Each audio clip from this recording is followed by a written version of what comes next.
It is day 2 of the Shanghai Cooperation Summit, and world leaders have arrived at Samarkand in Uzbekistan for the meet. The second day of the summit will see all heads of the state of member nations gather for the main meet, which means the leaders of Russia, China, India, Pakistan and the 4 Central Asian nations will be under one roof. The leaders of the 8-nation Shanghai Cooperation Summit are all set to discuss regional security challenges and energy supplies.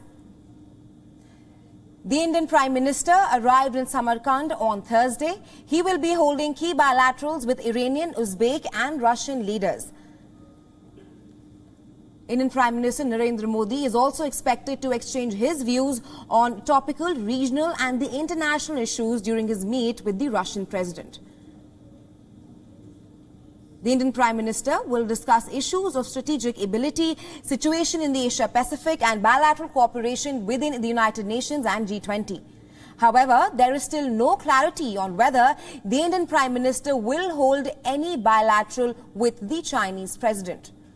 Meanwhile, day 1 of the summit saw a number of crucial key bilaterals taking place, starting with the bilateral meet between the Chinese President and his Russian counterpart. Now, during the meet, the Russian president condemned attempts by the West to create a unipolar world. The Russian president also backed China over Taiwan, asserting on how Moscow firmly adheres to the One China policy. Putin, however, also conceded that Beijing had questions and concerns over the invasion, which is in its 7th month right now. China has so far refused to outrightly condemn Russia's invasion of Ukraine. It's not imposed any sanctions on Moscow, but it has stepped up an economic assistance to its neighbor, boosting bilateral trade to record levels in a boon to Russian business amid Western sanctions. Meanwhile, the Chinese president also told his Russian counterpart that Beijing was willing to work with Moscow as great powers.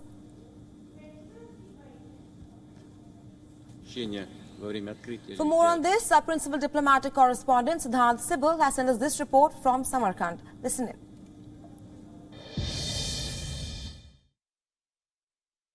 Well, the D-Day has arrived, the SCO Summit. The key day is today, that's Friday, and we will see the leaders meeting from 9 a.m. local time, that is around 9:30 a.m. local time in India. And then, of course, there are restricted meetings, there are extended meetings, but it's the photo op that everyone is waiting for, where the leaders, the 8 member countries of the SCO will be gathering: the Russian President Vladimir Putin, the Chinese President Xi Jinping, the Indian Prime Minister Narendra Modi, the Pakistani Prime Minister Shehbaz Sharif. And the body language is perhaps one of the key stories from that photo op. But nonetheless, the Samarkand declaration is something that everyone will be keenly studying.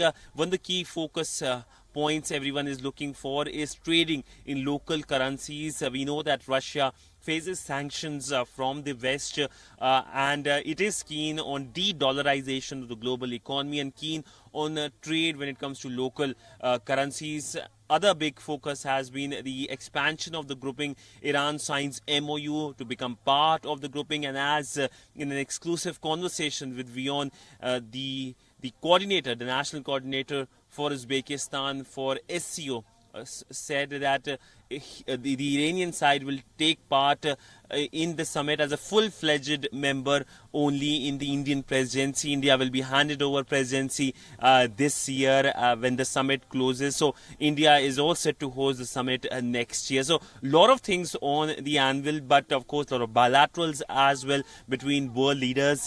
15 world leaders will be present here in Samarkand. It's a historic city where history has been written several times, whether in blood it was the capital of Timur's empire, whether in trade it was crucial post when it comes to the Silk Road, the fabled Silk Road that passed through Samarkand, or whether it is this century and 2022 when the world remains in flux and this city is again witnessing history.